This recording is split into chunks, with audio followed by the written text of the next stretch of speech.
Vamos começar? Boa noite a todas, todos e todes. Sejam bem-vindos à quinta aula do curso de Educação Integral Saberes Necessários. Eu sou Andréa Bezerra, assessora pedagógica da SME Natal e membro do Comitê Territorial de Educação Integral do Rio Grande do Norte. Irei mediar a aula de hoje em substituição a Simone Cortez, que por motivos de saúde não pôde estar com a gente. Antes de recebermos as convidadas de hoje, gostaria de lembrar que a lista de frequência será disponibilizada no chat e que todas as perguntas sejam colocadas no chat também. Gostaríamos de chamar a atenção aos cursistas para uma participação mais ativa no fórum de discussão, na nossa plataforma de aprendizagem e para o acesso aos materiais disponibilizados a cada aula, que são valiosa contribuição de nossos convidados para o aprofundamento dos temas abordados.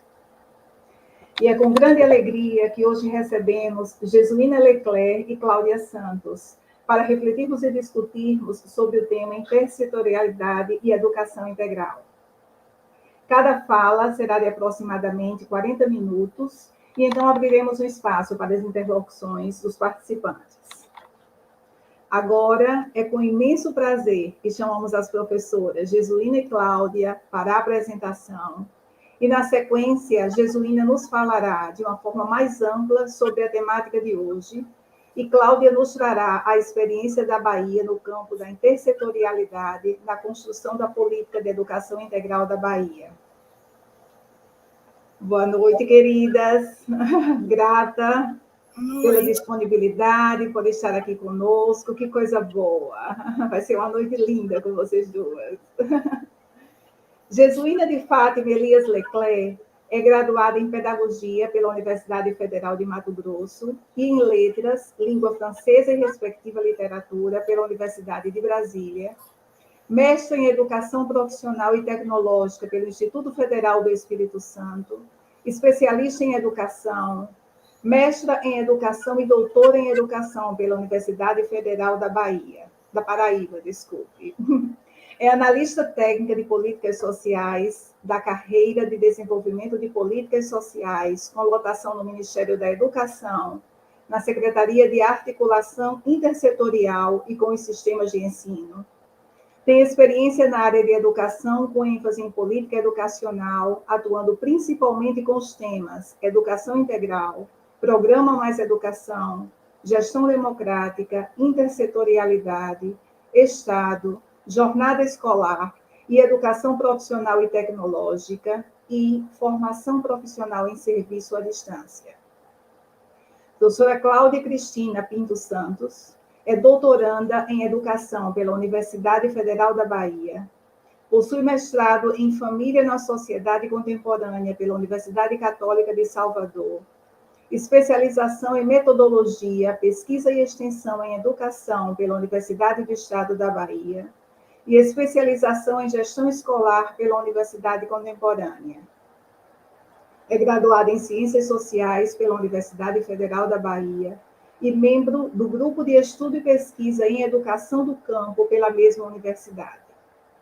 Também é membro do Grupo de Pesquisa Formação Humana Integral na Escola Básica do Brasil, no Brasil, Sujeitos, Territórios, Dimensões e Interfaces pela Universidade Federal do Rio Grande do Sul, coordenadora do Comitê Territorial Baiano de Educação Integral e Integrada e faz parte da equipe de coordenação do Observatório Nacional de Educação Integral.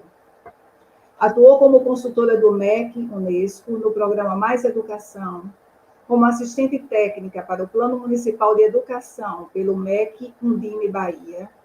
Participou da equipe de redatores da Educação Infantil para o Documento Curricular Referencial da Bahia e atuou na coordenação Undime no Comitê de Governança do Currículo Referencial da Bahia. Cláudia Santos tem experiência na educação básica e ensino superior presencial e EAD, atuando com os temas Educação Integral, Currículo Escolar, Educação e Sociedade e Políticas Educacionais. Olha como vai ser bom. Então, com a palavra, professora Jesuína Leclerc. Olá, boa noite a todas, todos e todes. E muito obrigada aos professores. É muito prazer voltar aqui, encontrar a Cláudia, encontrar a Ruth e passar o dia com a Andréa Bezerra, que foi esta segunda-feira. Muito bem, Josenildo, a gente pode começar indo direto na apresentação. Eu fiz uma apresentação e eu venho exatamente de um seminário interno do programa de pós-graduação em políticas públicas em saúde, aqui na Fiocruz, em Brasília, e por isso eu uso a mesma provocação com a qual eu participei de um grupo de trabalho.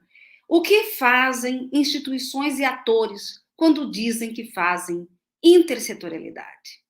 Então, se pudesse colocar um tom de questão, também é interessante. O que fazem instituições e atores quando dizem que fazem intersetorialidade?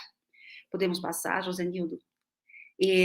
Eu estou aqui para dizer que a resposta a essa questão, ela não é uma única resposta, são muitas respostas, são respostas grandes, respostas médias, respostas miúdas, mas todas elas dizem respeito à coordenação intergovernamental. E nós estamos aqui, essa noite, pensando a partir de Brasília, a partir do Ministério da Educação, esse Ministério da Educação, que é um serviço público que vem dos anos 30, né? Portanto, não é qualquer ministério, qualquer iniciativa, nós estamos no meio das coisas. Eu trago dois momentos muito, muito presentes. O momento da configuração do governo de transição, Brasil do futuro, que é esse momento que sai de outubro, vai chegar em dezembro, e o momento da união e reconstrução, que é o governo federal do Brasil, que trata, então, desse arranjo específico, concreto, agora desse momento que nós estamos vivendo. Lá, nesse momento do Brasil do futuro, eu recorto dois trechos que estão na página 121 e 122, não 1220, como eu coloquei aí, tá? Nessa referência. E você que está participando do curso vai encontrar esse texto na plataforma. A professora Andréa já providenciou. Um primeiro trecho destaca-se a relevância do fortalecimento da atuação intersetorial no âmbito do governo federal por meio da articulação do Ministério da Educação com outros ministérios e órgãos. Um segundo destaque trata de recuperar o trabalho federativo ou intergovernamental e intersetorial do acompanhamento da frequência escolar. Então, você que está estudando, que gosta do tema, leia esse relatório e verifique quantas vezes a intersetorialidade comparece no debate. Nesse mesmo ritmo, podemos passar, por gentileza, vamos verificar um dado muito importante, concreto, desse arranjo institucional do Ministério da Educação, que é a recriação da Secretaria de Articulação Intersetorial e com os sistemas de ensino, a SASE, do Ministério da Educação, por meio do decreto 11.342 de 2023. Então, você que está fazendo o curso também tem o link do decreto já embaixo aí, para depois, quando tiver acesso ao PowerPoint, checar como é que está esse arranjo institucional do Ministério da Educação. Eu faço uma citação no texto e me cito aí embaixo, porque eu venho trabalhando com esse tema e lá em dezembro de 2022, entre as eleições, entre a posse do Lula, eu fiz um artigo para um encontro. Esse artigo está intitulado Escola, Cultura Popular e Ampliação de Direitos, você pode ter acesso, e eu gostaria de justamente chamar a atenção para esse arranjo institucional do MEC, para dizer, quando eu coloco instituições e atores, o que fazem as instituições e os atores quando dizem que fazem intersetorialidade, eu chamo a atenção para um movimento que é um movimento de gente e um movimento que é um movimento de instituição, de normativos, de coisas que ficam, que coisas que vão para o SEI, de coisas que vão para repositórios, que vão para o Diário Oficial, é que nós precisamos recuperar as políticas intersetoriais nesse processo de reconfiguração do arranjo institucional, mas também precisamos destacar os processos biográficos que pressupõem a intencionalidade das pessoas. Tá? Nós estamos aí, somos uma comunidade enorme de educadores, de profissionais que trabalham com a intersetorialidade e precisamos recuperar esse processo. O que eu tenho nesse texto, que eu não coloquei, que eu acho, que eu entendo importante para você que está trabalhando com o tema da intersetorialidade, é entender que Lula foi eleito numa coalizão de 9 partidos: Partido dos Trabalhadores, Partido Socialista do Brasil, Partido Verde, Partido Comunista do Brasil, Partido Socialismo e Liberdade, Rede, Solidariedade, Avante e Agir. Portanto, aqui nós temos um processo de comunicação complexo e em que nós também vivenciamos um processo de transição peculiar. Nós tivemos os grupos de trabalho, esses grupos de trabalho eles contribuíram para um diagnóstico dependido de dados oficiais, de busca, de ações, que foi coordenado pelo vice-presidente da República, Geraldo Alckmin. Este coordenador do GT foi José Henrique Paim. Então, esse material, esse texto que está aí, diz respeito a pessoas que, com certeza, elas dizem respeito a esse momento, a essa conjuntura por democracia que nós estamos vivenciando.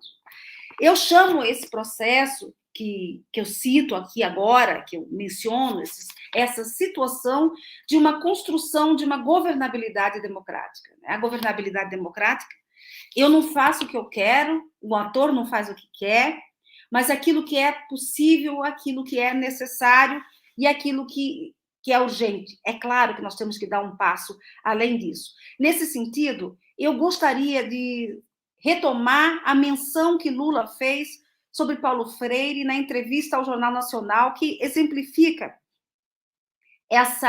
esse processo de construção de governabilidade democrática. Ele diz, tem uma frase do Paulo Freire que é fantástica, que eu utilizei para mostrar aos militantes do Partido dos Trabalhadores para falar da entrada do Alckmin. De vez em quando, a gente precisa estar junto com os divergentes para combater os antagônicos. E agora, nós precisamos vencer o antagonismo do fascismo, da ultradireita. E o debate que nós temos nessa compreensão, em que Paulo Freire está situado, ele retoma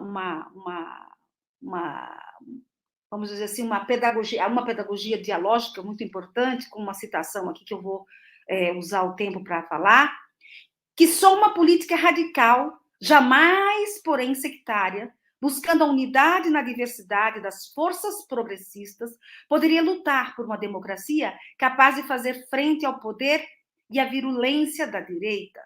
Vivia-se, porém, a intolerância, a negação das diferenças. A tolerância não era o que deve ser. A virtude revolucionária que consiste na convivência com os diferentes para que se possa melhor lutar contra os antagônicos.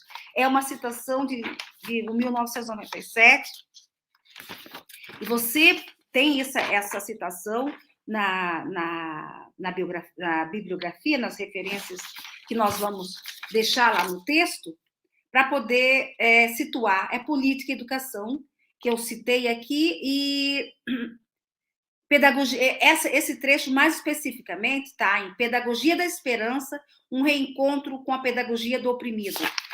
Na minha edição, ela está na página 39, e eu acho importantíssimo que os educadores tenhamos uma familiaridade com essa questão. Por gentileza, Josenildo, pode passar.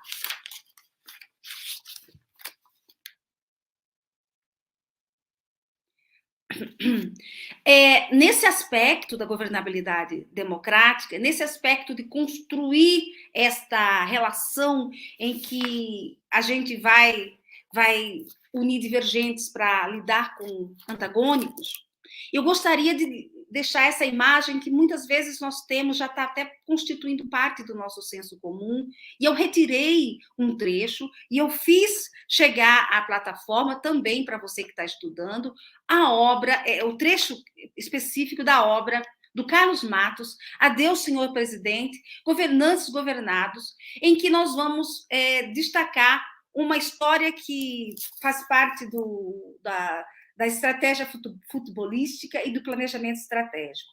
Diz aqui, no Campeonato Mundial de Futebol da Suécia, em 1958, ocorreu uma situação que revela, em toda a sua plenitude, as limitações do diagnóstico e dos planos normativos que ignoram o adversário. Na véspera do jogo entre Brasil e Inglaterra, o treinador Feola, reunido com seus jogadores, passa-lhes instruções sobre a estratégia que devem seguir para ganhar a partida. Explica as possíveis alternativas de jogo a partir de sua visão particular e assume que os ingleses farão tudo quanto ele prediz.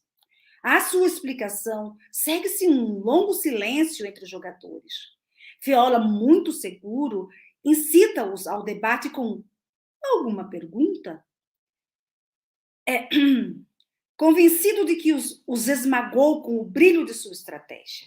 Ninguém responde até que, depois de vários esforços, Garrincha, o menos intelectual da equipe, levanta a mão e diz, preocupado: o senhor já combinou tudo com os ingleses? E essa é justamente a questão que eu recupero aqui para as situações interativas de planejamento, para dizer que a realidade, dizer com Carlos Matos, que a realidade consiste não apenas naquilo que eu acredito que ela seja, mas também naquilo que os outros acreditam que ela seja. E, nesse sentido, é preciso que a gente converse, é preciso que a gente esteja juntos para que a gente compartilhe e combine com as outras pessoas como é que nós vamos fazer para que a gente atue de modo posicionado, atue situacionalmente e faça com que as coisas aconteçam. Por gentileza, podemos passar.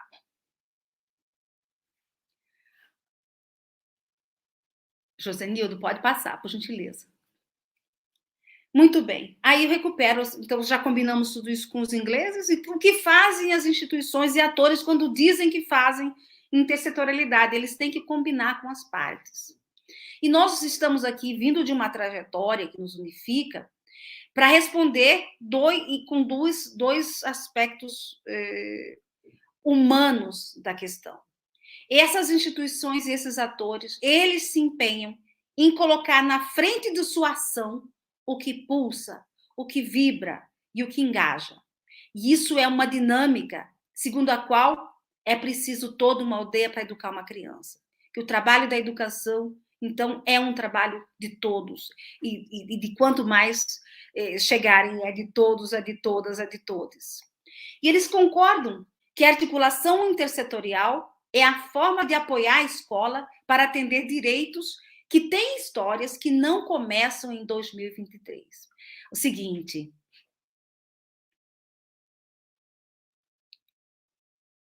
Próximo, Josenildo, por gentileza.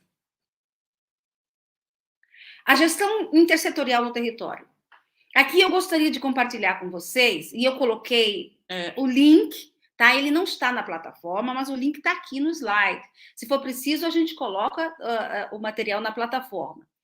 É um material que está no portal e que faz parte de uma trilogia, tá? Em 2007, nós saímos com uma portaria interministerial de abril e só fomos colocar essa portaria interministerial de abril em vigor em outubro de 2007. Em outubro de 2007, aí em 2008 nós tínhamos já um movimento de construção de uma trilogia, um texto de referência para o debate nacional sobre educação integral, um texto sobre propostas pedagógicas e educação integral e um texto, um livro, um caderno que nós chamamos Gestão Intersetorial no Território. E todos nós devemos conhecer essa gestão intersetorial nos territórios, tá? O material está aqui, E nós vamos prosseguir, por favor, porque nós vamos ver o que é que ele continha. Muito bem. A gestão intersetorial nos territórios, aqui, nós temos os ministérios, você vai ver, está no caderno também, o Ministério da Ciência e Tecnologia, o Ministério da Educação, o Ministério da Cultura, o Ministério do Esporte, o Ministério do Meio Ambiente, todos com seus programas, tá? Então, são vários ministérios. Nós temos um balanço de 24 ações que são programas e que vão estar aí, vamos dizer assim, para serem colocados na roda e formarem um conjunto de ações, de intervenções que deu vamos dizer assim, aos gestores da época, e eu quero destacar principalmente o professor André Lázaro, a professora Jaqueline Moll, aqui no caso do meio ambiente, a Raquel Treitberg, que justamente inspirou a pesquisa O que fazem as escolas quando dizem que fazem educação ambiental, e que repercute até hoje em mim, porque eu sempre acho que essa linha é a linha mais descritiva que a gente pode ter para tratar essas temáticas. Então, era essa ideia que estava na boca desses gestores, de que era preciso ampliar oportunidades educativas. Não é educação integral, tempo integral não é ampliação de tempo isolado das oportunidades educativas, tá? Tempos, espaços, oportunidades educativas. Então, você vai poder ver isso nesse material. Podemos prosseguir. Próximo. Depois que nós saímos, você vai encontrar uma lacuna nesse material, porque não temos o programa Saúde na Escola. O programa Saúde na Escola é um programa instituído por decreto, você já deve conviver um pouco com isso na sua secretaria, um decreto de 2007, veja bem, nós saímos com uma portaria de educação integral, e o programa Saúde na Escola já saiu com um decreto de construção de intersetorialidade com a educação e a saúde. Próximo, por gentileza. Pode passar, por gentileza. Isso. A intersetorialidade de que fala o programa Saúde na Escola, e aqui eu estou usando um slide que a Marta Klumb me repassou do conjunto de slides do Saúde na Escola, é realizado ainda em 2012. Porque tem muita coisa que aconteceu nesse processo aí, né, como vocês sabem.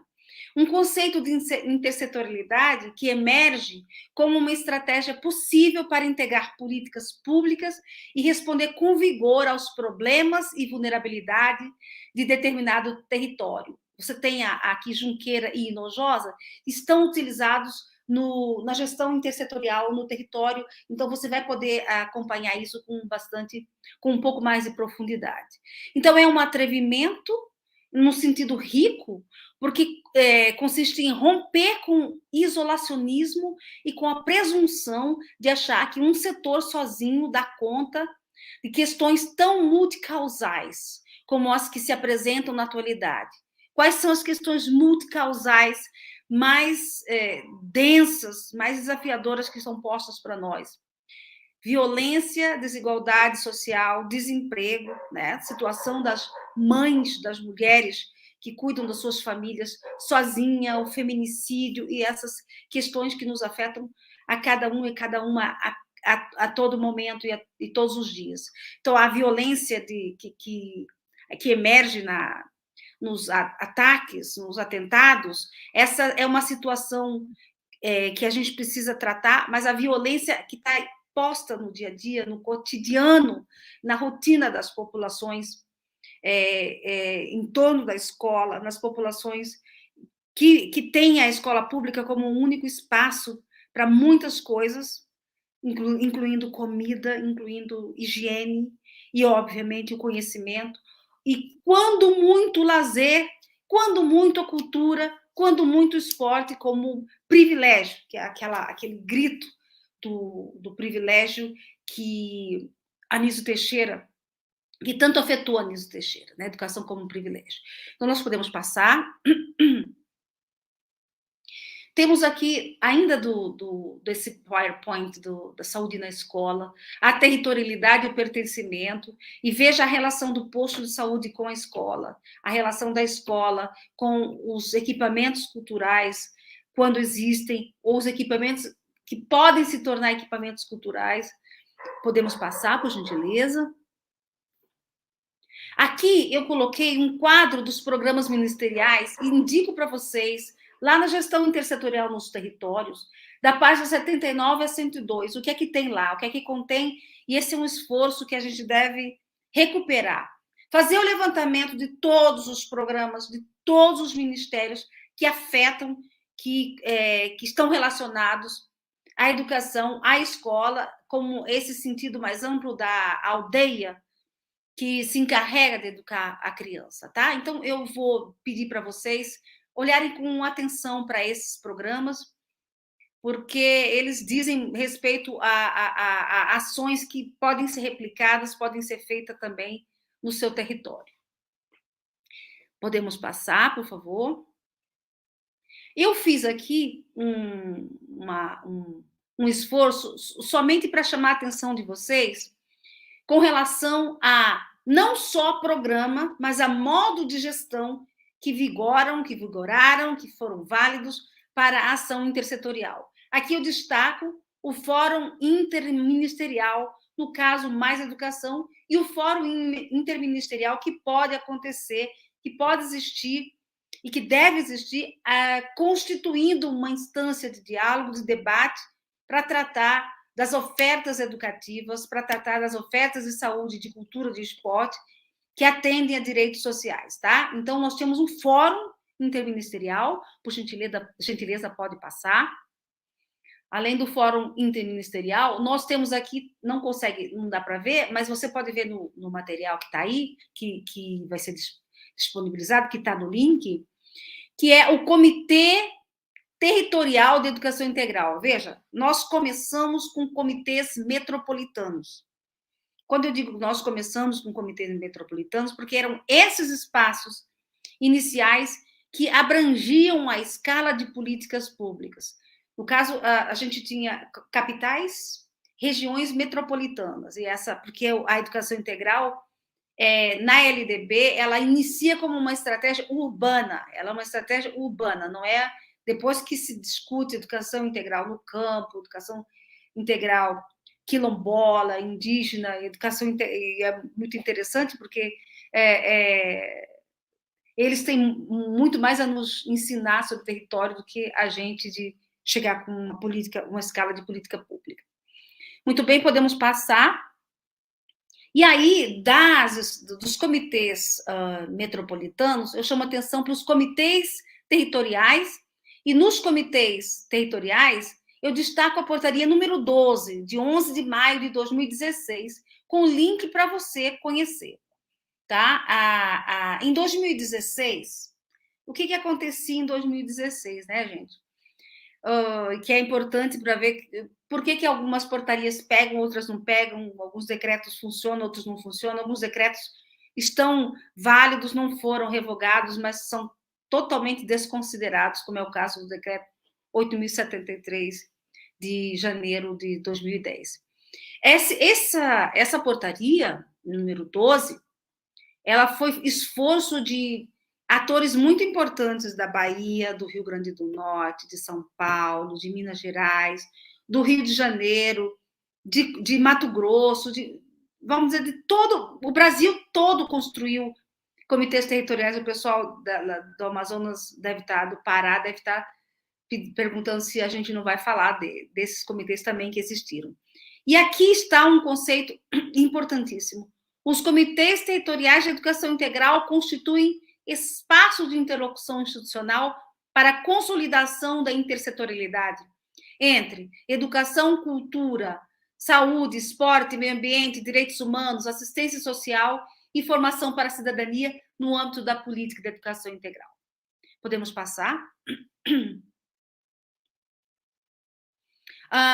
Eu gostaria agora, já partindo para o final, de dizer para vocês que também deixei com os colegas, as colegas, essa referência aqui, esse material da Maria Antônia Goulart da Silva, que se chama Diretrizes Conceituais e Metodológicas do Programa Bairro Escola de Nova Iguaçu, que está no livro organizado pela professora Jaqueline Moll, Caminhos da Educação Integral do Brasil, um livro de 2012. Então, você vai ter esse capítulo lá, e eu gostaria de discutir justamente, no final, o caso concreto do que fazem instituições e atores quando dizem que fazem intersetorialidade.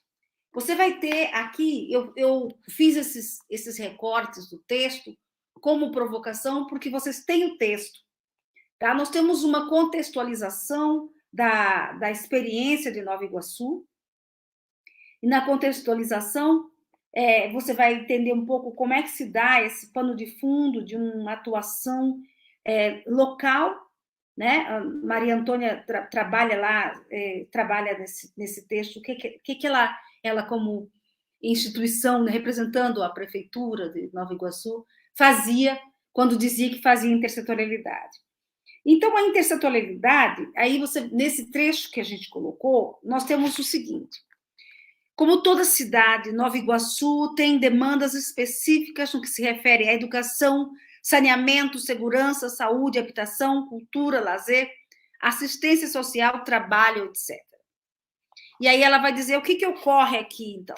O que se faz para que essas necessidades sejam atendidas, ou pelo menos para que se possa fazer um esforço de que o serviço público chegue lá onde essas necessidades emergem com muito mais forças e com mais força e que afetam a vida das pessoas, tá? Então nós vamos ver aqui a intersetorialidade vivida como categoria, mas também como intervenção concreta.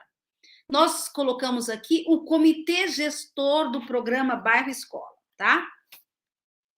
O que é que faz uma instituição e um ator? Cria um comitê gestor.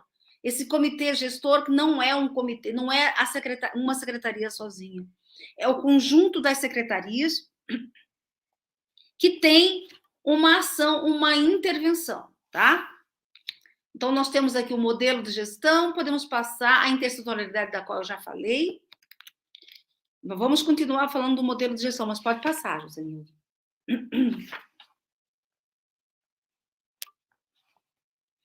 Eu pulei algumas coisas que vocês vão ter no texto e fui logo nas diretrizes.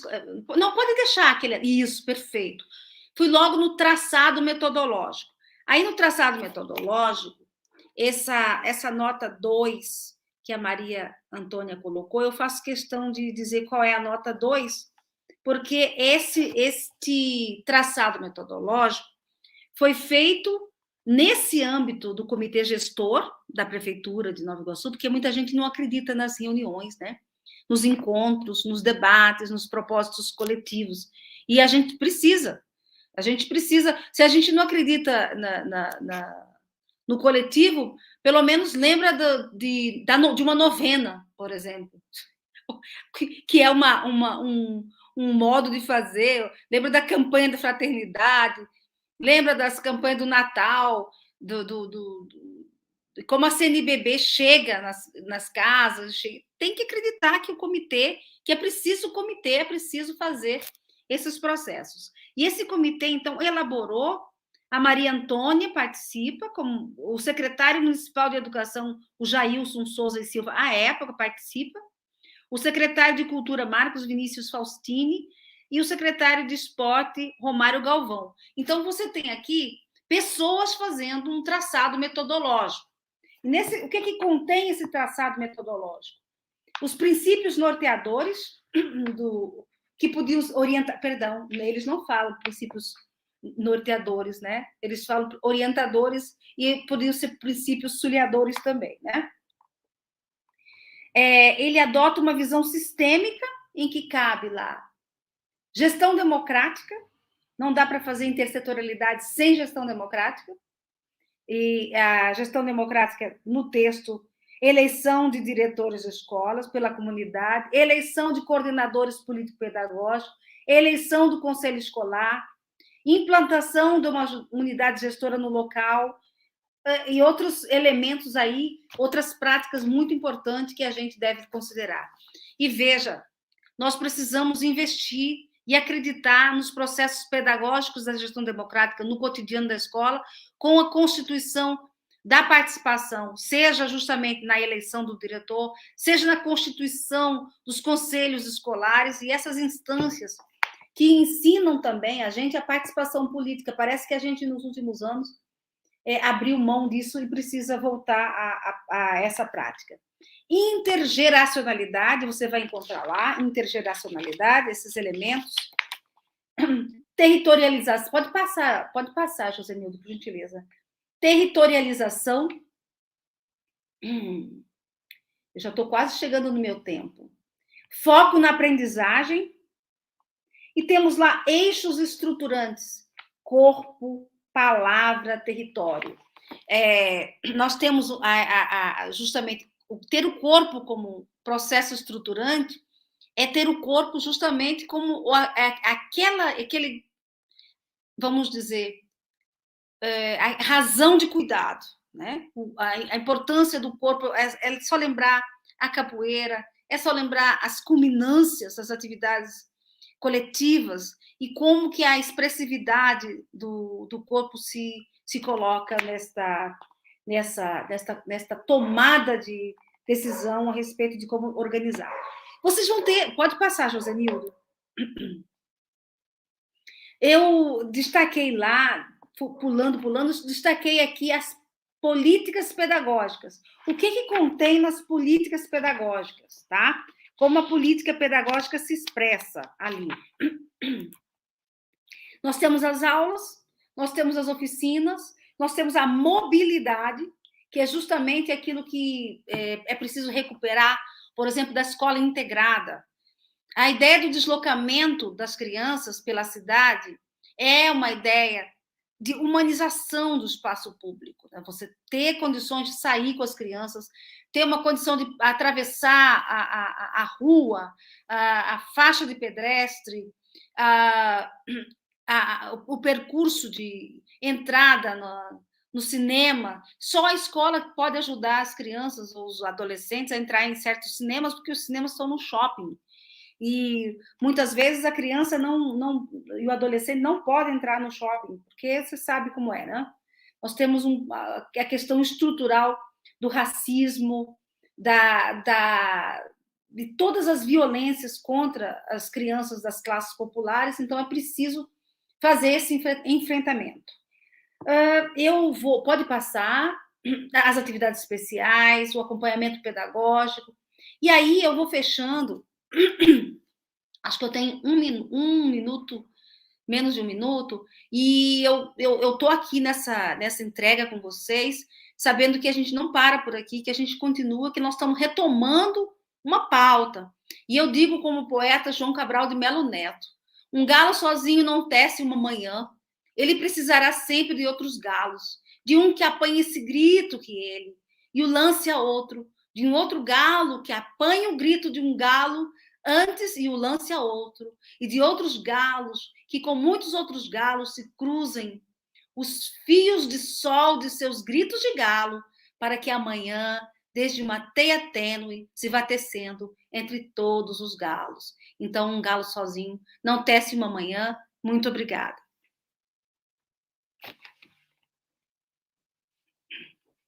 Suína, que maravilha! Falar do lugar de quem participa da construção de políticas de fomento, né, para a educação integral é um privilégio a gente ouvir. Tá? Então, tem muita coisa que você traz em relação, sobretudo, à gestão democrática no cotidiano da escola, é ela que permite que outras políticas entrem, que outros participantes, outros atores possam estar presentes nessa construção. Não é verdade?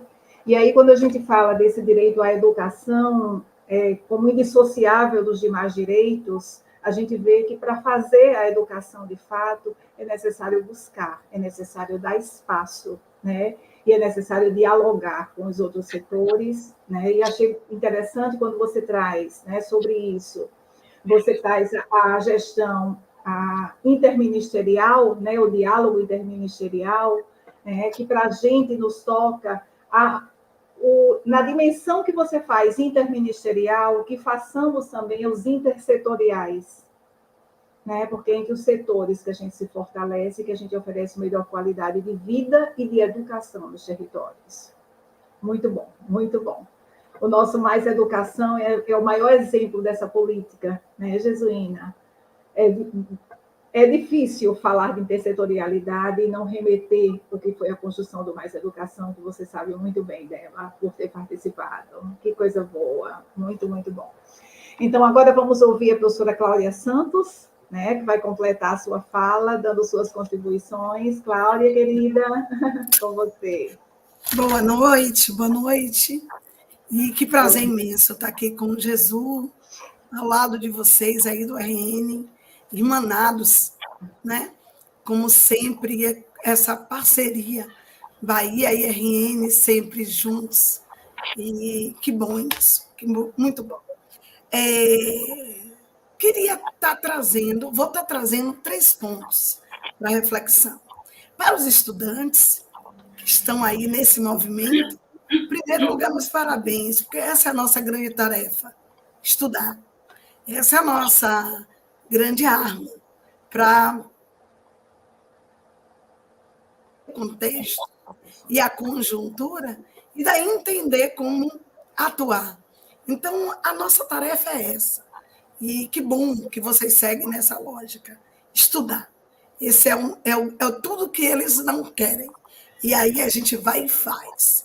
Então, é uma atitude que transforma a realidade.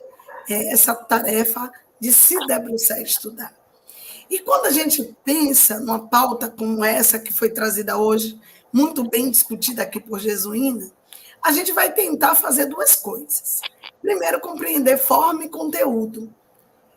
A intersetorialidade, ela surge enquanto uma agenda forte para a educação, quando vem educação integral e interintegral. Vem junto, chama, é como se fosse uma convocação. Me parece que antes a gente não falava muito disso. E aí eu acho que esse é o primeiro ponto que a gente se perde, né? Independente do tempo, a escola ela precisa pensar numa perspectiva intersetorial, tá? Isso não é pauta exclusiva da educação integral, mas se amplia com a educação integral. Ora, agora com mais tempo, o dia inteiro com os alunos, vamos precisar de todo mundo. Precisamos de todo mundo sempre. Primeiro ponto é trazer essa reflexão, que não dá para pensar que essa é uma agenda exclusiva da educação integral, mas ela vem junto quando se pensa a educação das novas e futuras gerações. Tá? Esse era o primeiro ponto. Segundo ponto que eu quero trazer é exatamente o seguinte, que aí a gente não pode desvincular. A intersetorialidade ela está intrinsecamente ligada à gestão democrática. Não adianta políticas perfeitas, projetos mirabolantes, pensado por minha cabeça, por um sujeito que está num gabinete, e juntar essas políticas que são feitas para dizer que está fazendo intersetorialidade. Não é. Para qualquer política ser intersetorial, ela precisa ser democrática. E para ela ser democrática, ela precisa ouvir a todos e todos participarem. Já estamos vendo aí as políticas serem lançadas e nós. E as pessoas? E os setores?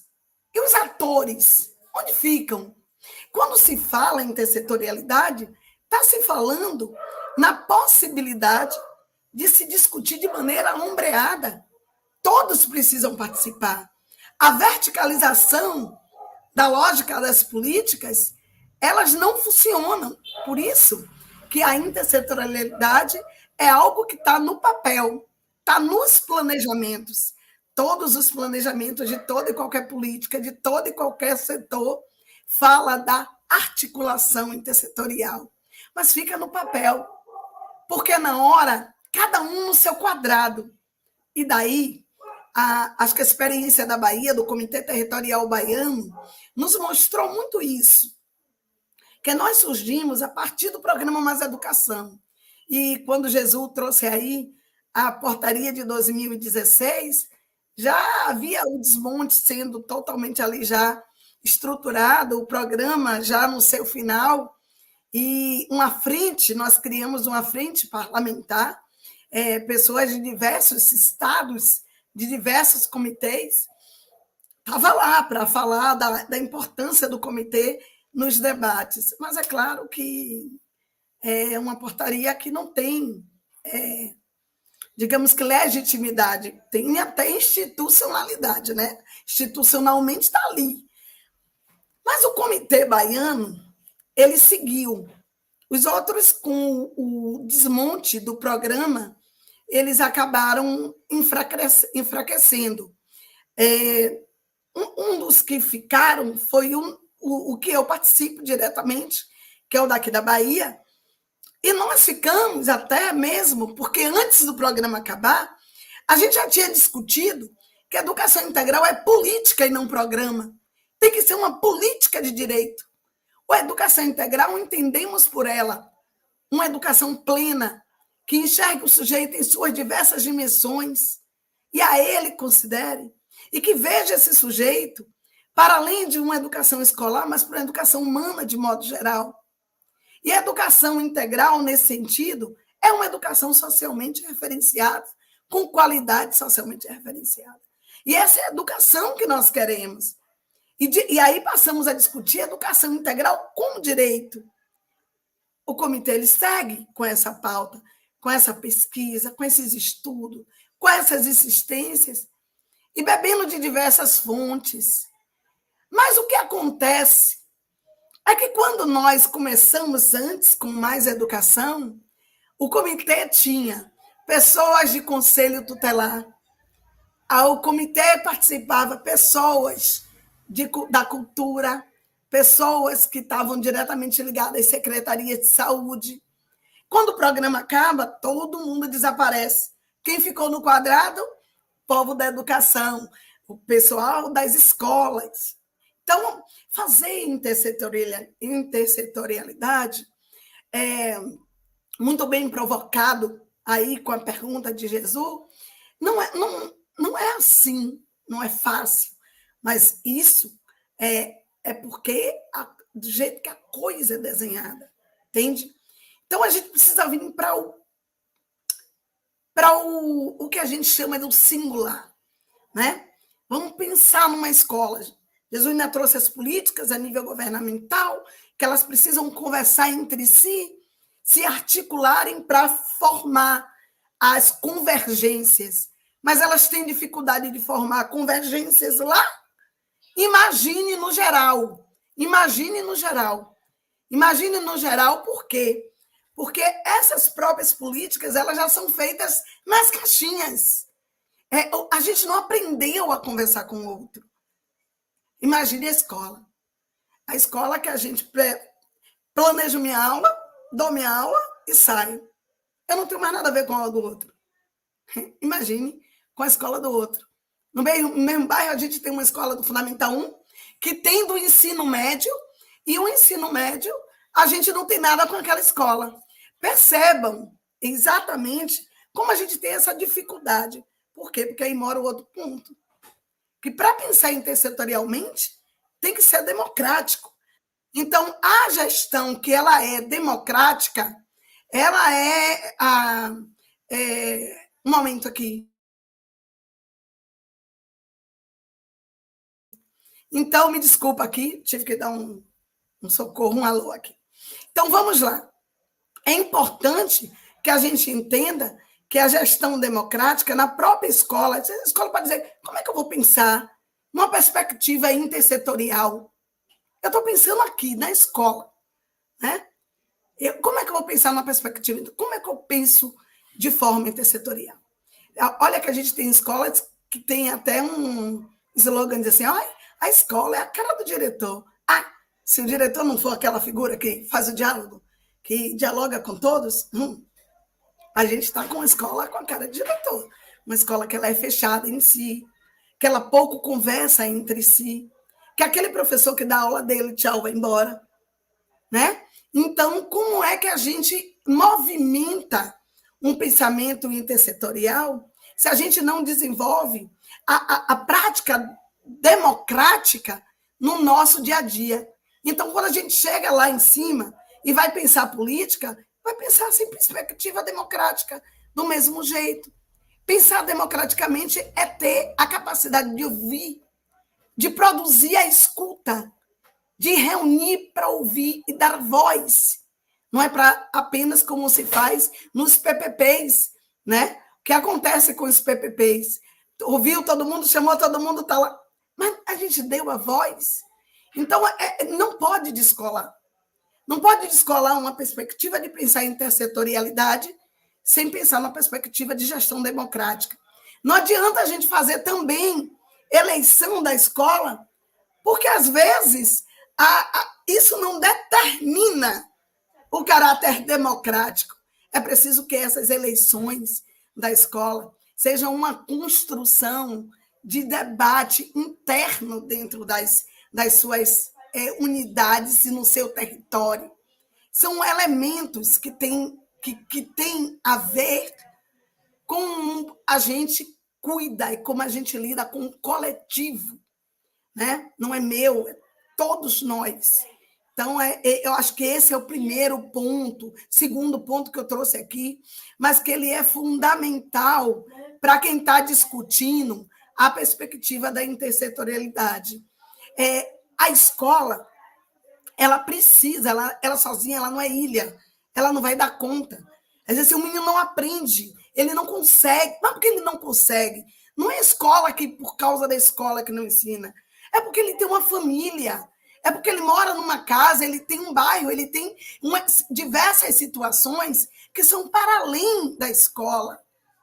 E como é que a gente dialoga quando a gente tem uma gestão, né? uma gestão municipal que não promove essa articulação entre as diversas secretarias de educação, saúde, esporte e tantas outras, para desenvolver um olhar pleno, coletivo, para todos e todas. Então, às vezes, a escola até pode tentar, mas ela é barrada. Muitas vezes ela vai várias vezes a um determinado setor, que raramente as atende. Né? E os atores? Quanta gente, às vezes, chegam na escola e a gente olha com estranhamento. Então, é preciso pensar uma perspectiva de educação que seja, de fato, democrática, para que a gente se perceba na condição de pensar a intersetorialidade. E esse é um recado que vai para o diretor da escola, que vai para o professor e que vai para os nossos gestores, seja âmbito municipal, estadual e federal. A gente ainda vive a ideia de projeto aqui, passa pelo Estado, vai para o município e a escola tem que fazer. Mas a escola não foi convidada a discutir, a escola não foi convidada a pensar, não foi convidada a contribuir. Então, a gente está muito longe da horizontalidade.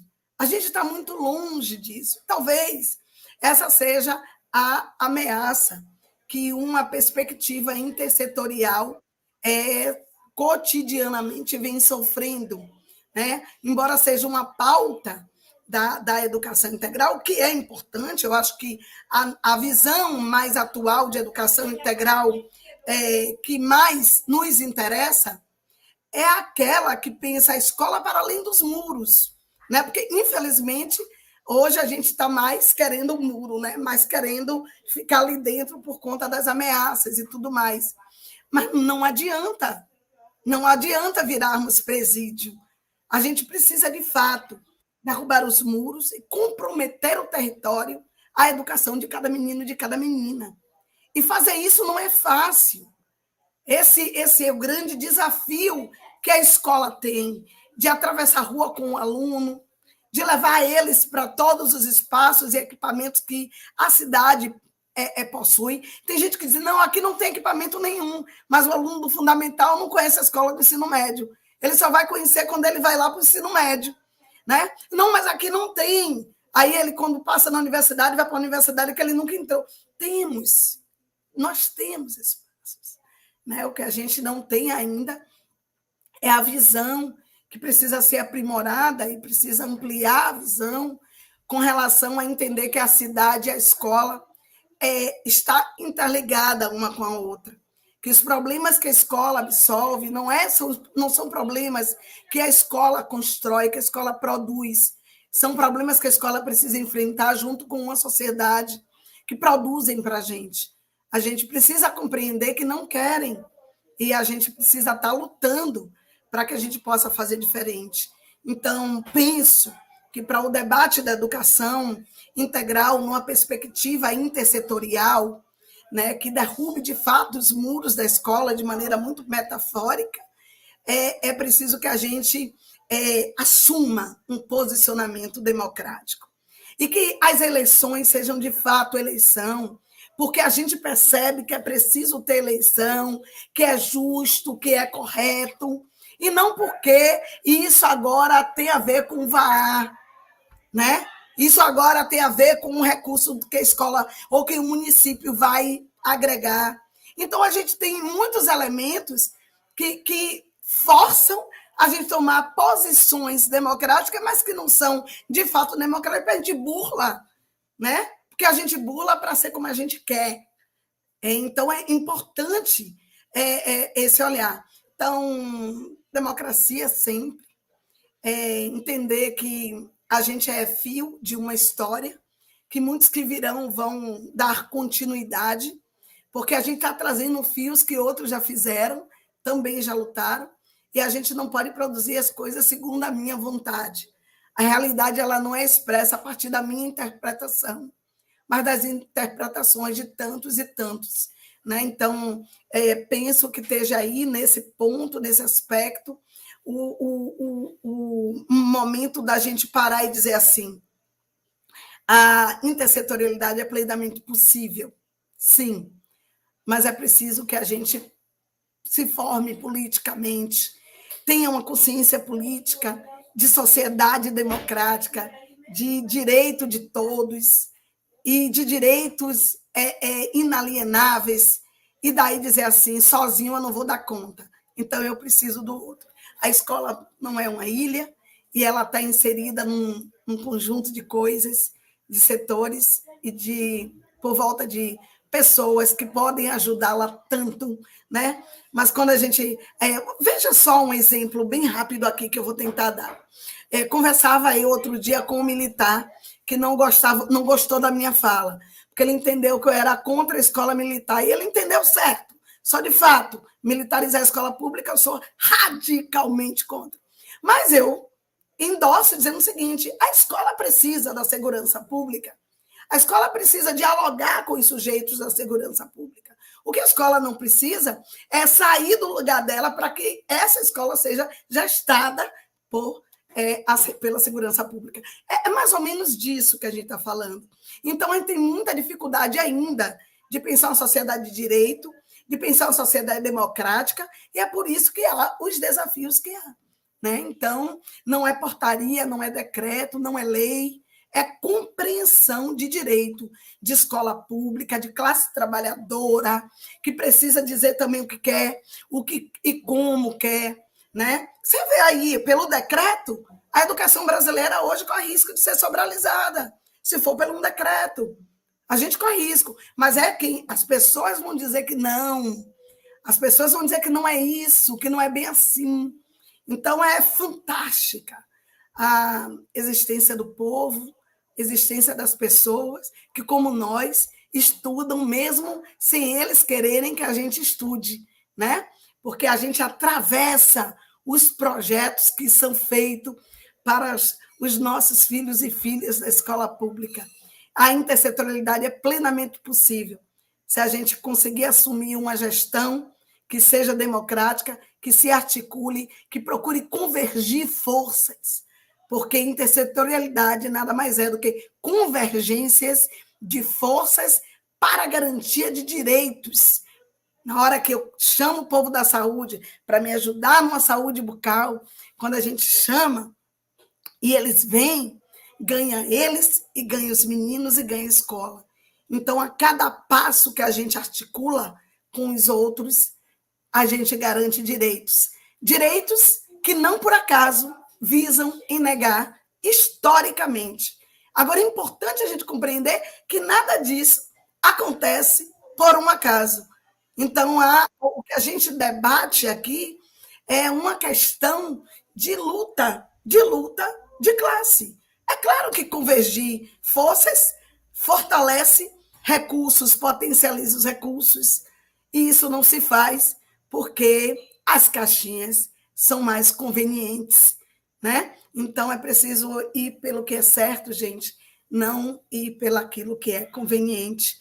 Eu acho que é por aí que a gente vai formulando os nossos diálogos. E, por fim, chegar para vocês e dizerem, sempre, o problema não é o conteúdo, não é as políticas, não são as políticas, desculpem, mas é a forma com que essas políticas são pensadas. Então, o problema não é a eleição, o problema está sendo como a eleição está sendo pensada. Por que está sendo pensada? Então, o problema não é o muro da escola, mas é por que esse muro está sendo preservado. Interessa alguém. Interessa sempre alguém. Então, quando a gente entra, e aí eu vou sempre citar, né, os municípios que eu acompanho carinhosamente aqui, que começam a descobrir que a praça é da escola, faz parte da escola, a rua faz parte da escola. Quando eles começam a descobrir isso e fazer esse espaço, a gente vai, ufa, compreendeu que todos, né, têm direitos. Então, compreendeu isso? Vamos fazer isso por convicção, buscar isso por consciência política e garantir que o problema está na forma. As políticas, elas precisam ser construídas com a participação de todos. Estamos aí vivendo agora um momento de esperança, de retomada de direitos, de retomada de democracia. Esse momento para a gente é muito importante. E a gente, quando participa de um curso como esse, seja como estudante, seja como uma pessoa que está aqui para tentar contribuir, a gente está participando porque a gente quer participar de mais coisas, a gente quer ter poder de voz, a gente quer dizer se está certo, se não está, sem a maquiagem. Né? A gente viveu um movimento de Plano Nacional de Educação que a gente participou. A gente participou do Plano Nacional de Educação, a gente participou das conferências, viabilizaram possibilidades para a gente participar. Então, era um governo que estava pensando nesse âmbito. Talvez um dos grandes e mais belos movimentos que a educação pública brasileira viveu foi o movimento para o Plano Nacional de Educação, porque ela, sim, trouxe as pessoas para a roda da discussão, né? Diferente, por exemplo, da Base Nacional Comum, né? Que não fez nenhum movimento para ouvir as pessoas. Então, a verticalização das políticas vai fazer sempre a gente dizer não. Quando a gente ainda hoje defende o Plano Nacional de Educação, a gente defende porque a gente participou. Quem é que está defendendo a base? A não ser aqueles que produziram ela. Nós não estamos defendendo. Quem está defendendo reforma de ensino médio, essa vergonha que está... Nós não estamos defendendo. Não fomos nós, não participamos disso. Então, acho que essa é a grande questão e acho que é por aí a minha contribuição, ela vai para esse lugar. Eu trouxe para a contribuição de vocês e disponibilizei para vocês fazerem essa leitura. É uma dissertação de mestrado, Natália Santos, e ela vai discutir intersetorialidade enquanto modelo de gestão, né? E aí ela aponta o princípio da gestão democrática como um princípio para a gente garantir as possibilidades de intersetorialidade. E essa é uma dissertação que vale a pena vocês lerem. Disponibilizei para o pessoal deixar na plataforma como forma de contribuição e trouxe esse bate-papo apenas para tirar do lugar, certo? Então, é mais ou menos isso que eu queria trazer para a equipe. Chamo de volta à mesa aí, tanto a Jesus como toda a equipe. As minhas poucas, né, palavras no sentido muito prático. Viver a escola intensamente, a escola pública democrática, tal qual Anísio Teixeira saudou e marcou, dizendo assim, a grande, né, mola propulsora da democracia, a escola pública. E é. Certo? É isso. Uma boa noite, minha gratidão pela atenção, né? Espero ter contribuído com vocês. Sigo aqui para a gente fazer o debate conforme vocês demandarem. É isso, minha querida.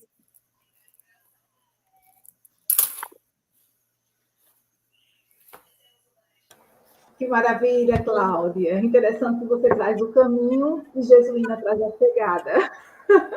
Né? Então, assim, falar dessa gestão democrática, o quanto ela é essencial para que a gente tenha a comunidade, né, escolar participando, né? Uma construção popular das políticas públicas, isso aí é essencial.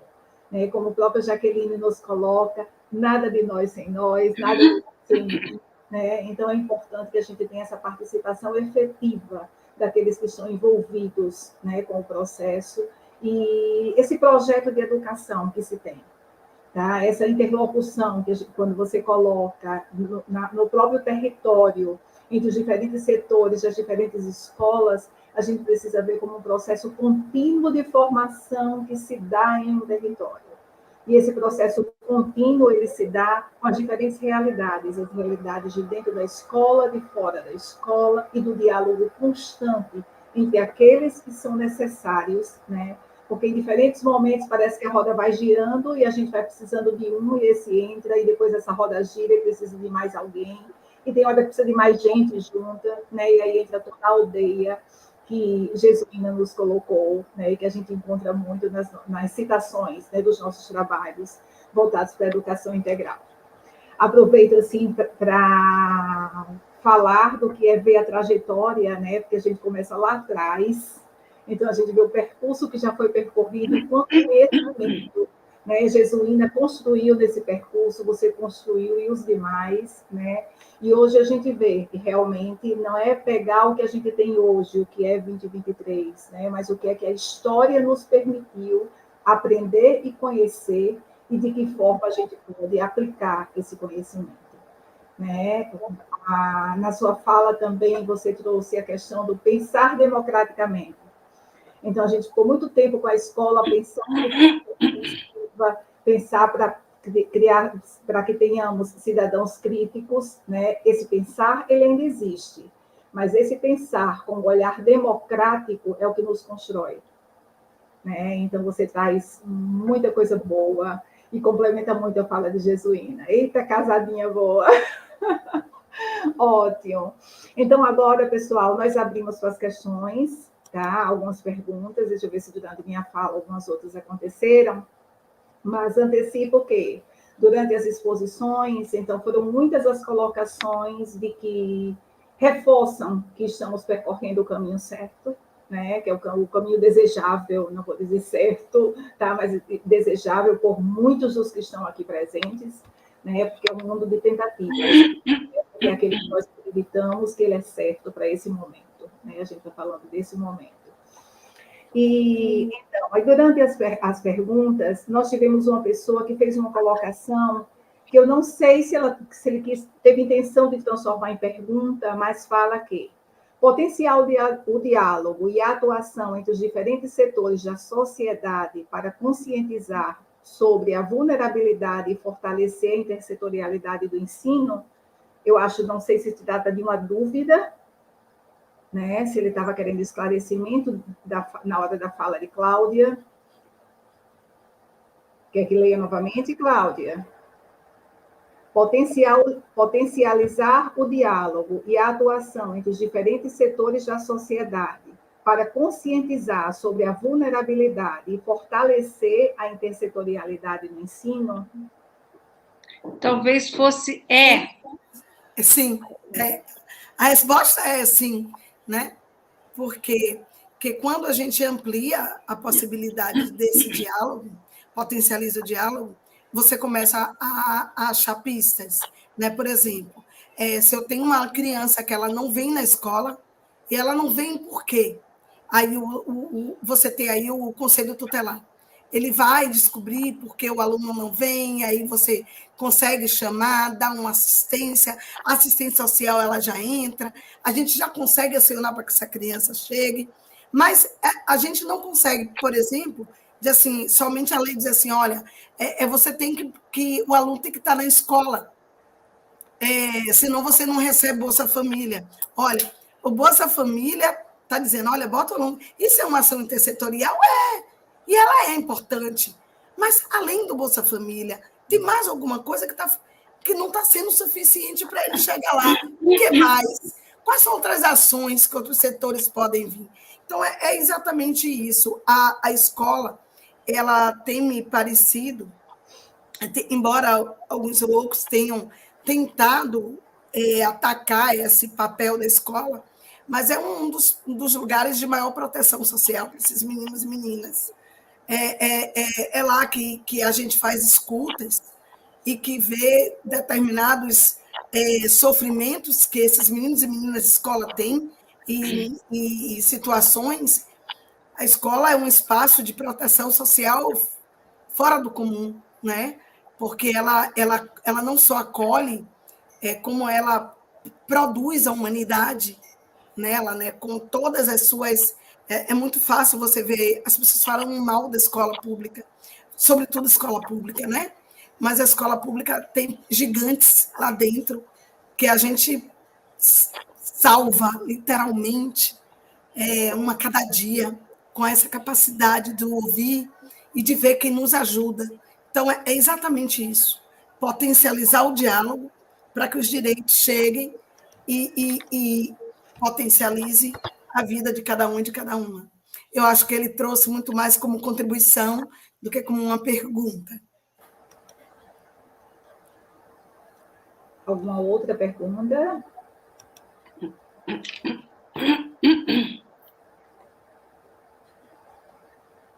Cláudia e Jesuína, durante a exposição, nós tivemos muitos comentários, né, que comungam com a visão da importância da intersetorialidade para que a gente possa ter melhoria na qualidade da nossa educação, tá? Mas também teve alguns pontos que foram relacionados aos desafios, né? Então, há quem ainda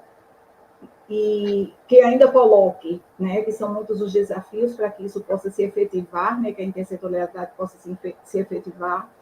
Sobre os desafios, tratando-se do lugar da experiência, aí eu vou levar para a Cláudia a pergunta, tá? Cláudia, você pode nos falar um pouco sobre os desafios na Bahia? Sim, sim. Desafios, eu trouxe aqui 2, por exemplo, quando a gente fala do comitê. O comitê é uma célula importante. A forma como que a gente veio se constituindo também. A gente não tem nenhum tipo de portaria, de decreto que institucionalizou. Nós somos uma organização de professores estudiosos da educação, entende e trouxe a bandeira da educação integral como uma defesa. E daí a gente vem estudando muito sobre isso. Mas a gente fez muito esforço para trazer outros setores para nos ouvir, para que eles também dialogassem conosco. E aí a gente vê que vem, depois sai. Então, esse debate, nessa perspectiva intersetorial, até para o comitê, ele é um desafio. E aí entra o que Jesuína trouxe. Jesuína traz uma coisa importante. Se as políticas que são pensadas no âmbito federal, ela se articula e traz a relação com a base, com o movimento de onde as pessoas vivem a vida, que a Anísio também diz isso, o sujeito não vive a vida na União, muito menos no Estado, eles vivem a vida nos municípios. Onde é que elas estão? Eles estão lá. Então, eu acho que os comitês são células representativas, como tantos outros conselhos, para permear as diversas políticas em direção aos direitos. A questão é que a gente está muito ainda na casa. Não, eu estou aqui porque eu sou do direitos humanos. Não, eu sou aqui do debate antirracista. Então, essa fragmentação dificulta muito as convergências. Então, há que se pensar em uma articulação mais ampla para que isso ajude a base. E com relação a experiências, a desafios vividos pela escola, é muito pela forma que a escola é perversamente organizada. A escola é organizada com uma carga horária de tantas horas aqui, de tantas horas para português, tantas para matemática, 20 horas para fulano, 40 horas para ciclano. Você dá... E essa forma que a escola é organizada, a gente tem muito pouco espaço para pesquisa, para articulação, para reflexão, para relação com a sociedade, para, de fato, levar os meninos para outro espaço. Então, a forma com que a escola se organiza em si, ela é o desafio. Então, a gente precisa romper muito desse modelo de escola por uma outra escola. Então, essa é uma questão. Trazer outros sujeitos para atuarem com outros saberes dentro da escola. É um desafio, porque ali já está tudo muito na gradezinha, como é dito, e não dá tempo. E quanto a gente criticou, né? Quanto a gente falou que trazer sujeitos de saberes populares para a escola precarizava, né? Porque a gente tem um olhar superiorizado, né, do conhecimento científico.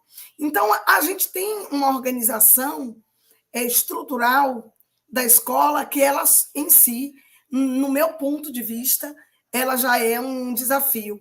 Então, romper com essas formas para que a gente possa avançar, acho que é o que está aí posto. E tem sido possível nessa ampliação de jornada, porque tem gente que está ampliando jornada para fazer mais treinamento para exames, tem gente que está ampliando jornada para mais reforço escolar. Então, se a gente ampliar mais a jornada para fazer a formação humana integral, integrada à cidade, integrada ao território, integrada à vida, aí a gente certamente rompe com esse modelo que eu falo que é tão em caixinhas. E aí, Cláudia, você traz uma fragilidade, né? Porque, na realidade, esse desafio é a partir da fragilidade da escola, né? Então, ela precisa se fortalecer para que ela possa romper, né, aquilo que se apresenta para ela como desafios. Não é isso? Então, Cláudia, Ruth Souza traz para a gente uma reflexão inicial dizendo que vários setores entram na escola para desenvolver projetos diversos, como, por exemplo, programas de saúde ou projetos de direitos humanos, programa da Polícia Militar e outros. Mas, muitas vezes, esses projetos vêm de cima para baixo sem diálogo com a escola. Como modificar essas práticas? Eu acho que aí já tem uma ação como a de vocês aqui, né? Essa ação de trazer os educadores para a leitura, para o estudo, eu penso que seja a nossa principal tarefa. É fazer o debate, de fato, no âmbito da escola. Acho que essa é a nossa tarefa. Não é de uma hora para outra. A escola ela não tem esse desenho porque ela se achou melhor assim. A gente faz parte de um sistema muito maior e muito mais perverso. A escola não é assim porque não tem outras formas de pensá-la. O que a gente tem que nos trava é pensado para que a gente não saia daquele lugar. Então, sair do lugar subversão, o direito à transgressão, né, é o que tem nos mobilizado a cada dia. Então, as escolas elas se movimentam, elas acabam criando espaços, ela acaba trazendo um em outro. Então, a gente vai rompendo muito lentamente, mas eu acho que é isso, quando a gente chega nesses espaços de gestão, a gente precisa aumentar, e aí a LDB já falou disso lá atrás, né? A autonomia da escola. A autonomia da escola é uma falácia. A escola não é autônoma. A escola não é autônoma. A nossa escola é vigiada o tempo todo. E dizem para a gente o que tem que fazer o tempo todo. Então, essa autonomia é uma conquista. A educação pública de direito, de qualidade, não está dada. É uma luta, é uma conquista que a gente vem fazendo. Você tem uma aqui, outra ali, mas é uma luta que ainda está colocada para a população brasileira, né? Então, eu penso que seja essa consciência do papel da escola, porque o papel dela é conformar as coisas ao que a então sociedade capitalista e a ordem de mercado dita. Mas ela, dialeticamente, a gente pode dizer assim, né? A escola tanto está para conformar, como ela está para transformar. Então, como eu produzo uma escola emancipatória, uma escola libertadora? E aí, Jesuína trouxe muito bem a lembrança de pedagogia do oprimido, a pedagogia da esperança, mas a gente não lê o Freire, a gente tem citações de Freire. Talvez se a gente se debruçasse mesmo a Freire, a gente conseguisse avançar mais. Então, eu atribuo muito a essa nossa tarefa de estudar para romper, porque a gente se encoraja. Isso. E nós temos agora uma outra pergunta que está dirigida a vocês duas. Onde está o processo? Onde está o professor no seu discurso? Penso que não o professor ideal, mas o professor que anda de ônibus, dá 60 aulas por semana em várias escolas.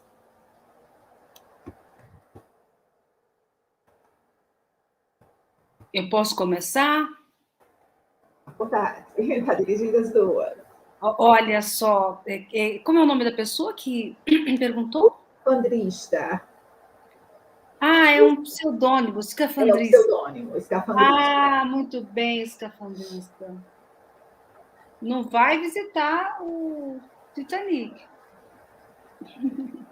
Olha só, você faz uma provocação que é uma provocação extremamente pertinente, porque o mesmo marco da valorização dos profissionais de educação é o mesmo marco da educação integral. Tá? Em 2007, muita coisa aconteceu nesse país, entre elas, nós saímos de um Fundef para um Fundeb.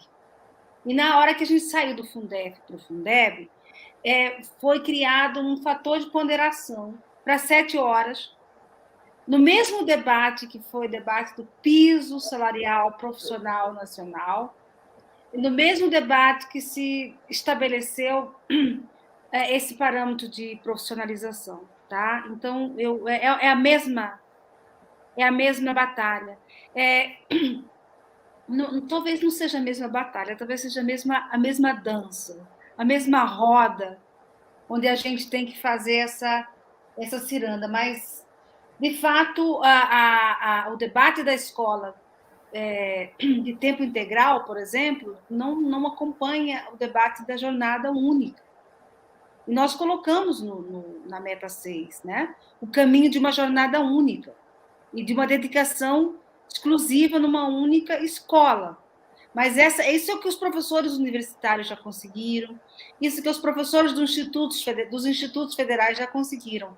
Nós, quando falamos de educação básica, nós estamos falando justamente do processo de uma outra democratização, né? Porque a expansão da escola é chamada como democratização da escola, que é o acesso, a busca por mais pessoas frequentando a escola.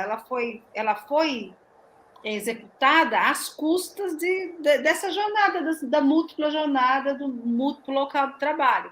O mesmo professor vai dar aula em 2, 3 lugares, e esse debate continua. Né? Nós quase não tivemos mais o Fundeb, gente. Quase que a gente perdeu o Fundeb no debate sobre os 20 anos, né? E vamos dizer assim, uma lei que financia educação que não foi tratada no MEC. Ela foi uma lei que teve mais protagonismo do legislativo do que protagonismo do executivo, meu caro escafandrista. Eu estava lá no MEC, escafandrista, desses 6 anos dessa via sacra que nunca, era o Calvário, rapaz, era o Calvário. Não tinha esse debate. Então, meu amigo escafandrista, ir para a organização sindical mesmo, lutar pela jornada única e lembrar uma coisa, escafandrista. Eu lá, quando eu estava no Mato Grosso, lecionando, entrando na educação básica, escafandrista, passava 6 meses sem receber salário, escafandrista. Não tinha lei de subvinculação de fundo.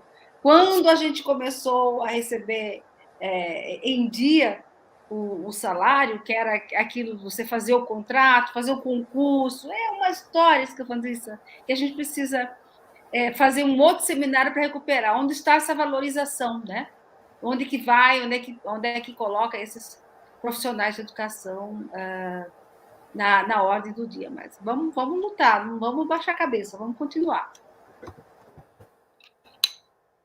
Ótimo. Alguma outra pergunta?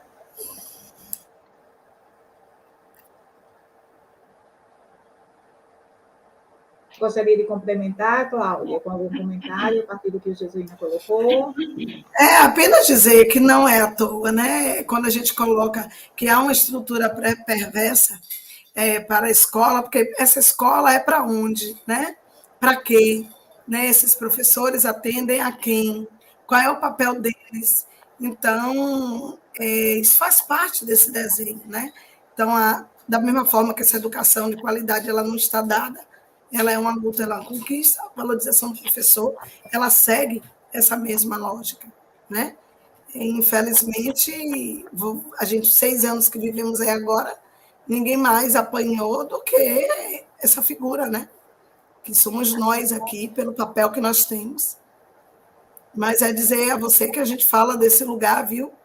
A gente fala desse lugar, a gente não, quando está discutindo, não é um discurso desarticulado dessa realidade que a gente conhece, que é a realidade do professor, e as nossas 40 horas em uma rede, mais 20 em outra, para a sobrevivência. Ótimo. E aí nós temos aqui alguns comentários, né? Dizer que se faz educação integral e visar apenas resultados nas avaliações externas está caminhando para o fracasso. Então, um ano que a gente aproxima para avaliações, gostaria de fazer alguma colocação, Jesuína, Cláudia, acho importante, não é isso? Não? Perfeito. Eu acho que é importante, sim, a questão das avaliações caminhando. Veja, eu acho que também isso requer uma dedicação, né, muito grande, porque você tem uma questão de avaliação externa, e eu acho que o Mais Educação viveu muito isso, né, de avaliação externa, dizendo que a proficiência dos alunos do Mais Educação em matemática e português era ruim, que era preciso tirar essa coisa da arte, da cultura, deixar português e matemática para as crianças terem mais aprendizado e mais produtividade. Mas a gente dialogou muito com uma avaliação que a gente precisa recuperar o verdadeiro sentido dela com seus indicadores, sabe? O Índice de Desenvolvimento da Educação Básica, o IDEB, quando o programa Mais Educação, quando a educação integral, na verdade, que pode ser, você pode fazer, as escolas podem ampliar a jornada sem necessariamente passar por um programa de indução. Era para as escolas com baixo IDEB. Porque fazer educação integral, fazer tempo integral, fazendo uma escola com um concurso para aqueles alunos que mais têm desenvoltura mais tem proficiência, essa coisa já foi muito experimentada. Essa ideia de pegar o aluno que já está de boa, ele merece estudar nessa escola de tempo integral, esse outro não merece, porque o outro não sabe nada. Então, o caráter punitivo da avaliação, de fato, não é só um fracasso, né? Como é uma tragédia, uma tristeza, é uma coisa sem tamanho. E a gente tem acompanhado muito, assim, pessoas que estão muito preocupadas. Meu filho não aprende, meu filho não está aprendendo e tal, como se fosse assim, ele nunca mais vai aprender, né? Ele nunca mais vai aprender. Nossa Senhora, passou da idade, vai ficar, não vai aprender. Você pega a história dos escritores, dos melhores escritores, os grandes. É uma história que é terrível, né? Você pega a biografia do pernambucano lá, da Casa Grande Senzala, Gilberto Freire, né? Que Gilberto Freire diziam que eu não devia ter problema, porque eu não aprendia, eu não falava, era grande, já tinha 6 anos e não falava, então, e de repente virou o Gilberto Freire, né? Então, de fato, é preciso retomar os prós e os contras, né, da avaliação, incluindo a avaliação externa, para aprofundar o debate. Certo. Cláudia não, Jesuína. Uma pergunta que nós temos aqui de Maria Luciene é como entrará no novo PNE a valorização do professor no sentido de melhores condições de trabalho, como, por exemplo, de dedicação exclusiva? Você falou do... Essa é uma pergunta que a Cláudia falou aí já, né? Nós vamos disputar isso. Vamos fazer isso incidir no texto básico. Qual é a dinâmica?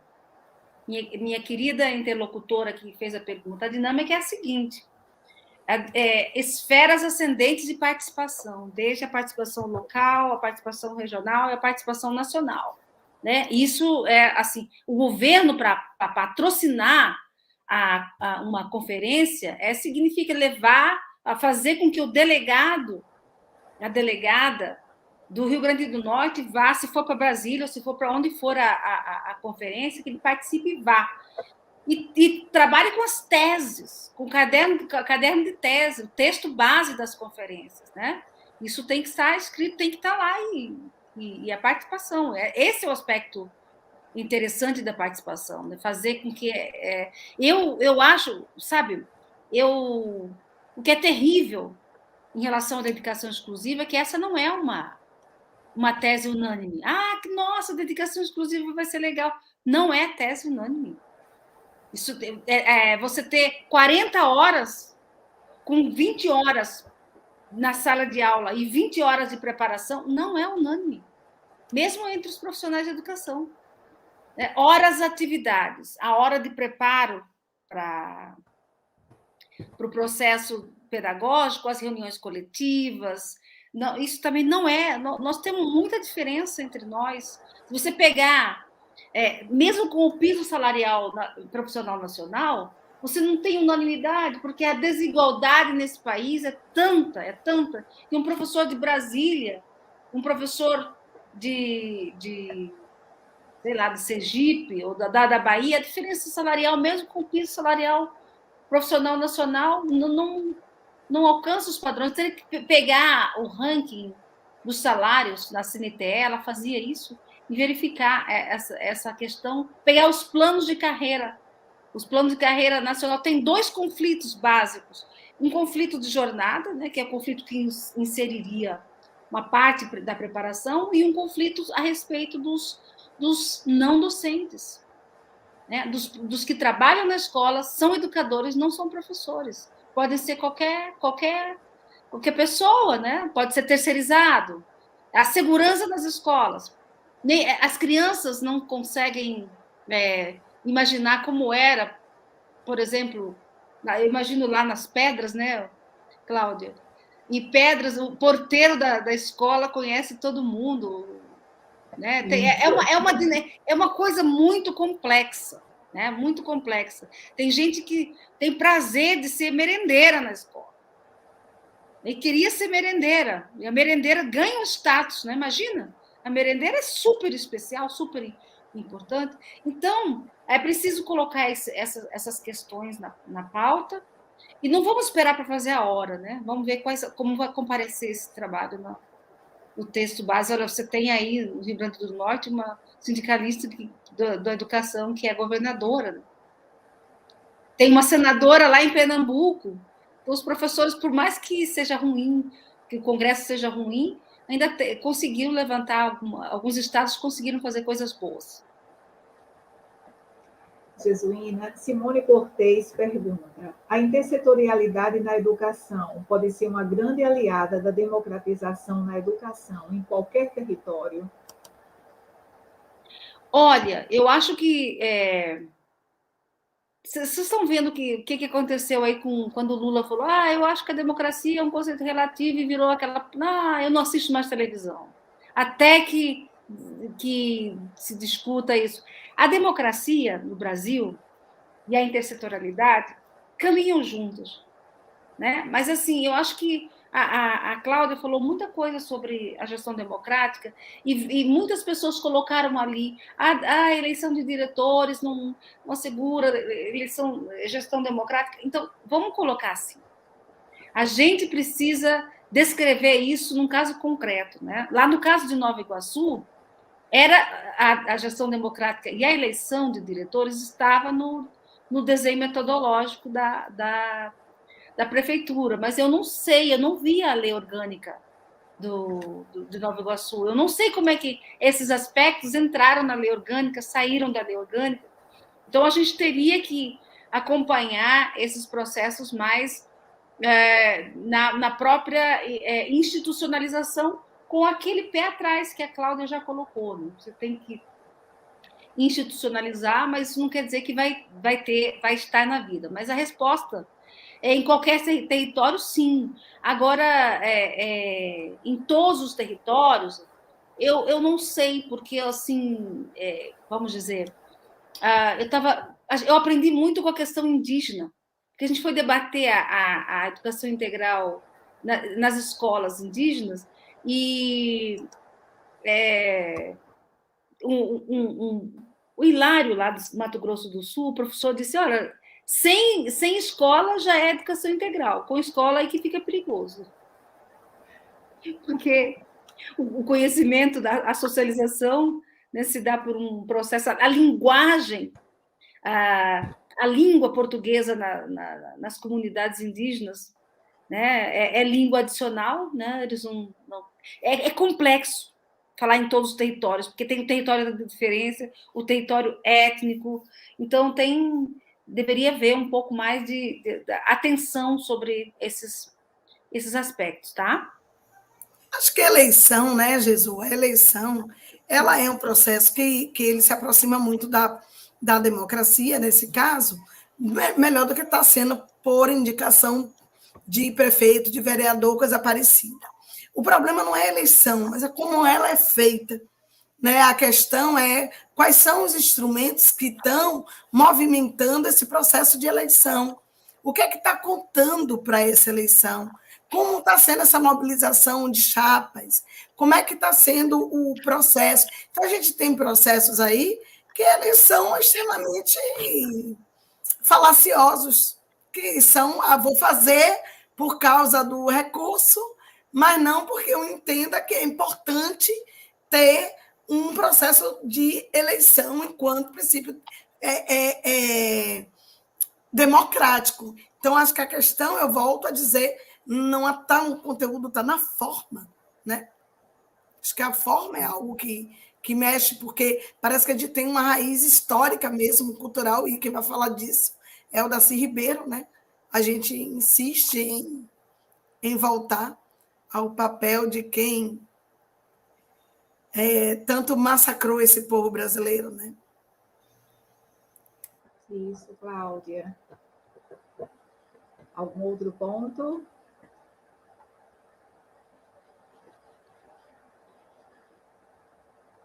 Não mais?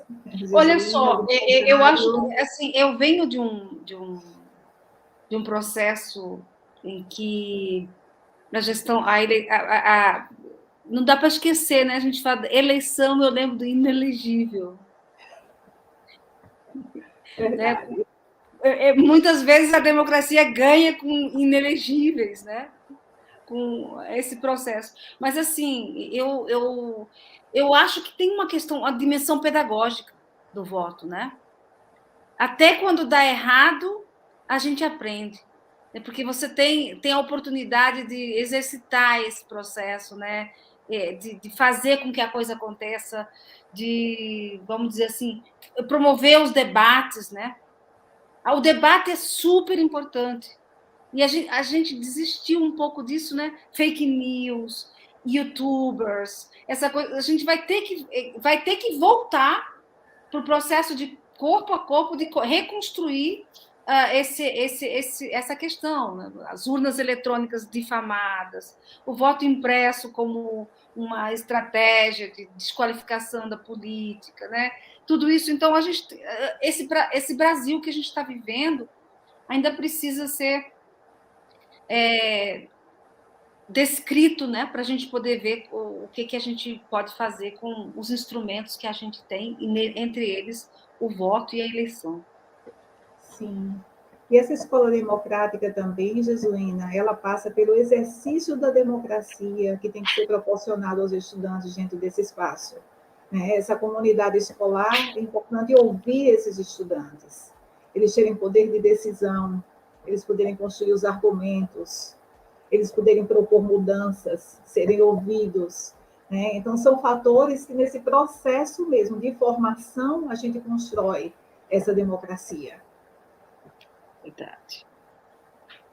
Então, alguém mais? Tem uma outra pergunta aqui. A SMED Natal distribui cargas horárias integrais às pessoas que fazem campanha para o prefeito, enquanto professores do chão da escola estão 3 anos sem reajuste do piso. O que fazer?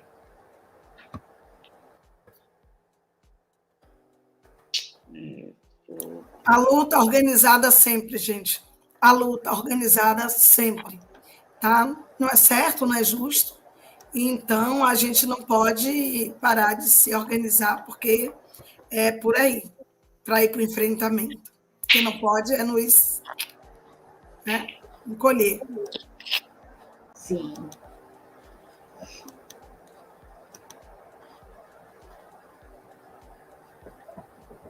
Então, concluímos por aqui.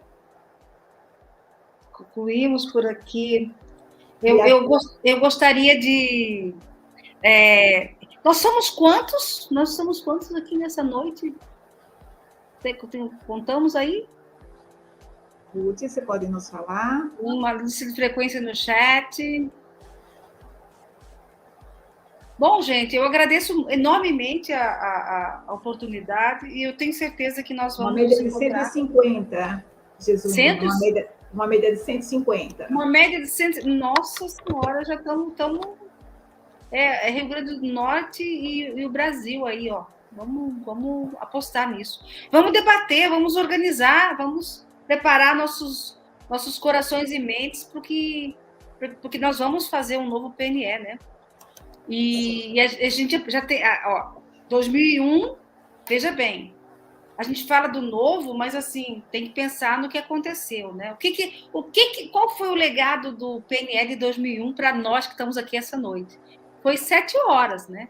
Foi em 2001, o PNE de 2001 falou, 7 horas para educação infantil e para o ensino fundamental. E a gente colocou isso no PNE e a gente ainda vai ter que manter isso do PNE, né? Porque a história de não desistir das metas que são justas. E vamos lá. É isso aí. Obrigada. Gente, Obrigada também. Obrigada pela oportunidade. Um grande abraço a cada um e cada uma. E sigam em frente. Vamos em frente. Eu quero agradecer a essas meninas maravilhosas, né? Professora Jesuína, professora Cláudia, que vieram com essa aula, assim, que nos deixou emocionados, né? Assim, estar aqui junto com vocês. E assim, a gente preocupada, que era a primeira aula que nós teríamos 2 palestrantes, acabamos dando um tempo bem fechado para as meninas, e as perguntas não vieram, né? E que acabou vindo muitas agora no final, mas muitos comentários, assim, mostrando essa questão da intersetorialidade. E eu coloquei aquela pergunta, Jesuína, que eu me lembrei da época em que eu estava no chão da escola, e a gente enfrentava isso, das pessoas chegarem. Hoje vamos passar o pessoal que vem da odontologia do posto na sala de aula. Então, a gente, enquanto professor, só sabia porque eles chegavam batendo a porta, né? Isso não eram direitos humanos. Então, assim, isso chegava sem esse diálogo, né? Então, assim, é muito legal, e eu gostei da fala da Cláudia. Assim, não, é importante que nesse curso os professores se formando digam, ei, não é bem por aí não, a gente precisa dialogar, vocês não podem chegar na sala de aula sem esse diálogo com a escola. E eu até me lembrei ainda na época que eu estava na escola, participei de um evento, né, pela rede básica, que era um evento da saúde que trazia essa questão. E eu ouvi uma fala que eu fiquei muito angustiada enquanto professora da rede na época, que era o pessoal da saúde dizendo que chegou, ia fazer um evento, foi convidar os alunos para irem para esse evento, mas a escola disse que não ia. E ele vem com uma proposta de dizer assim, não, mas os alunos se rebelaram, isso foi muito bom. Então, assim, o diálogo não acontecia. Então, a gente precisa, de fato, fazer esse diálogo acontecer entre a escola e os diversos setores. A escola precisa deles, mas eles estão chegando à escola, mas estão chegando como se fossem dono do pedaço. E às vezes a gente escuta isso dos professores, né? Eles chegam como se chegasse ali e pudesse fazer acontecer, porque a escola não faz. E isso não é verdade. A escola está fazendo. Essa provocação de escafandrista, né?